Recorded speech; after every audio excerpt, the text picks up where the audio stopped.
Maharashtra bulletin, आपला महाराष्ट्र, आपली बातमी। नाशिक महानगरपालिकेचं 2026-27 या आर्थिक वर्षाचं अंदाजपत्रक आज स्थायी समितीकडे सादर करण्यात आलंय।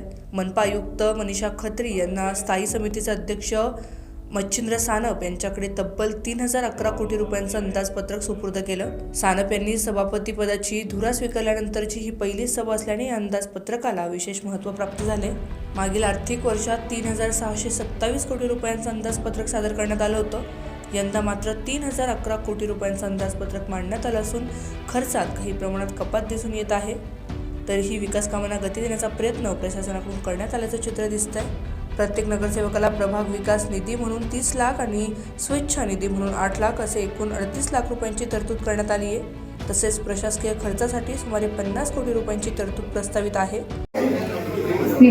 सिंहस्थ कुंभमेळ्यासाठी जे एकूण खर्च आपल्याला त्यांच्याकडून प्रमाण मिळालेली आहे तो प्रोसेस अजून चालू आहे।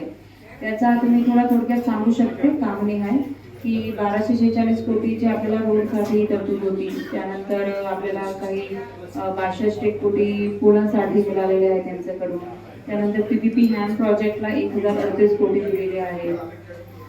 नंतर वॉटर सप्लायला पण आपण 320 कोटी अमृतमध्ये जसा घेतोय।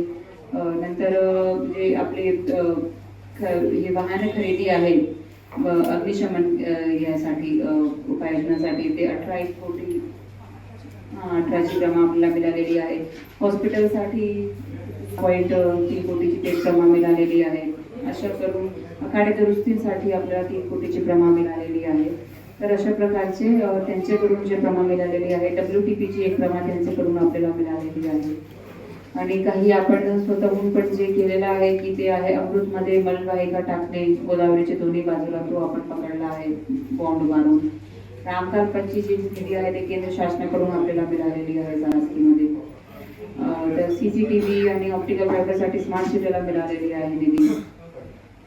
तर अशा प्रकारची भरपूर निधी आपल्याकडे प्राप्त आहे। आम्ही तुम्हाला खुशवाने काढून देऊ डिटेल, ते एक रिलीजच करू डेटा थोडा, पण ते अजून फिक्स नाही आहे कारण की आपल्याकडे जसं आता UCF येतोय तर तो पण खर्च आपण ह्याच्यात टाकणार। पण तरी आपण कॉर्पोरेशन तर्फे जर पकडतोय तर अमृतच्या मलवाहिकाचा आपण जे पकडला 215 कोटीचा तो एक काम आपण करतोय। नंतर 193 कोटीचा मलवाहिका आपण म्युनिसिपल बॉन्ड मध्ये घेतो। आगामी सिंहस्थ कुंभमेळ्याच्या पार्श्वभूमीवर पायाभूत सुविधांवर विशेष भर देण्यात आलाय।